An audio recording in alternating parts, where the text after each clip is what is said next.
रामनाथ कोविंद हो या द्रौपदी मुर्मू, क्या कोई भी एपीजे अब्दुल कलाम का सपना पूरा कर पाएगा? राष्ट्रपति की जगह प्रधानमंत्री बनते कलाम तो 20 साल पहले भारत गाड़ देता विश्व में अपना झंडा। बचपन का छोटू बड़ा होकर मिसाइल मैन बना। अटल जी ने बुलाया तो कहा, सर मैं नहीं बनूंगा प्रेसिडेंट। हिंदुस्तान में आजादी के बाद अगर किसी का नाम बड़े सम्मान से लिया जाता है तो वो है एपीजे अब्दुल कलाम। राष्ट्रपति की जगह अगर वो भारत के प्रधानमंत्री होते तो आज भारत कई साल आगे होता। पूर्व राष्ट्रपति डॉक्टर कलाम प्रधानमंत्री होते तो क्या होता बताएं। उसके पहले सुनिए उनका वो किस्सा जो ना तो कोविंद पूरा कर पाएंगे ना कोई और। कहते हैं इंसान पैदा एक बार होता लेकिन मरता बार बार है। लेकिन किसी ने क्या खूब कहा है, मरो भी तो एक बार, दुनिया जिंदगी भर याद रखेगी। अटल बिहारी वाजपेयी ने जीवन में जो अच्छे काम किए उनमें से एक अच्छा काम है कलाम साहब को राष्ट्रपति बनाना। एक मिनट के लिए सोचिए, अगर कलाम पैदा ही ना हुए होते तो हिंदुस्तान कैसा होता। जब देश के राष्ट्रपति एपीजे अब्दुल कलाम बने थे उस वक्त पंडित नेहरू, इंदिरा गांधी और राजीव जैसे ताकतवर नेता प्रधानमंत्री बन चुके थे। लेकिन भारत का एक सपना अधूरा था। भारत चीन से युद्ध हार चुका था और ये बात कलाम साहब को कभी हजम नहीं होती थी। इसलिए मछली पकड़ने वाला बच्चा वैज्ञानिक बनकर भारत के लिए कुछ करना चाहता था। और यहीं से शुरू होती है कहानी एक छोटू की अजर अमर बनने की। जन्म तमिलनाडु के गरीब परिवार में हुआ। पिता नाव चलाते थे तो कलाम साहब मछली पकड़ते रहते थे।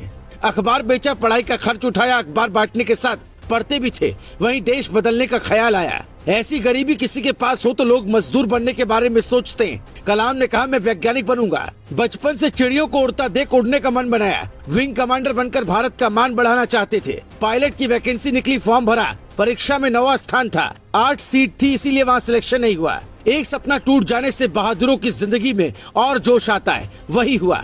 एक दिन की बात है, कलाम की डीआरडीओ में सरकारी नौकरी लग गई, लेकिन कुछ सीखने को नहीं मिला तो नौकरी छोड़ दी। एक दिन इसरो के फाउंडर विक्रम साराभाई जी से मुलाकात हुई और वहीं से जिंदगी बदल गई। नामी वैज्ञानिक विक्रम साराभाई ने कमाल की क्षमता को पहचान लिया और फिर वो हुआ जिसका इंतजार आजाद भारत को करीब 50 साल से था। विक्रम साराभाई ने तबादला इसरो में किया और यहीं से बन गए कलाम, मिसाइल मैन कलाम। अब उनके सामने 2 लक्ष्य थे। पहला भारत का सफल परमाणु परीक्षण, दूसरा अमेरिका को ये बताना कि नया भारत कितना ताकतवर है। साल 1962 में कलाम पहली बार इसरो पहुंचे। कलाम प्रोजेक्ट डायरेक्टर बने और जब भारत ने अपना स्वदेशी उपग्रह प्रक्षेपण यानी SLV-3 बनाया, कलाम ने स्वदेशी गाइडेड मिसाइल को डिजाइन किया जिसके चलते अग्नि और पृथ्वी जैसी मिसाइलें भारतीय तकनीक बनी। सन 1992 से 1999 तक कलाम रक्षा मंत्री के रक्षा सलाहकार भी रहे। जब वाजपेयी सरकार ने पोखरण में दोबारा न्यूक्लियर टेस्ट किया तब कलाम ने बड़ी भूमिका निभाई। कलाम की अगुवाई में जमीन से हवा में मार करने वाली मिसाइल, टैंक भेदी मिसाइल और re entry experiment launch vehicle पर खूब काम हुआ। पृथ्वी, त्रिशूल, आकाश, नाग नाम के मिसाइलों का निर्माण हुआ। साल 1985 महीना सितंबर त्रिशूल का परीक्षण, फरवरी 1988 में पृथ्वी और मई 1989 में अग्नि का परीक्षण किया गया। इसके बाद 1998 में रूस के साथ मिलकर भारत ने सुपरसोनिक क्रूज मिसाइल बनाने पर काम शुरू किया और ब्रह्मोस प्राइवेट लिमिटेड की स्थापना की गई। इस दौरान भारत ने साल 1999 में परमाणु का सफल परीक्षण किया। दुनिया ने भारत का विरोध किया लेकिन अटल बिहारी और कलाम की जोड़ी ने ये काम कर दिखाया। कलाम का देश के प्रति डेडिकेशन देखकर अटल जी ने फोन कर मिलने के लिए बुलाया और कहा, आपको राष्ट्रपति बनना है। ये सुनते ही वो चौंक गए और कहा, मैं नहीं बन पाऊंगा। फिर सोचने का वक्त लिया और दूसरे दिन राष्ट्रपति बनने के लिए तैयार हो गए। जब तक वो वैज्ञानिक थे देश उन्हें करीब से नहीं जान पाया, लेकिन जब वो राष्ट्रपति बने तो सबको पता चला ये है देश के असली हीरो। कलाम का कोई विरोधी पैदा नहीं हुआ, न जीते जी न मरने के बाद।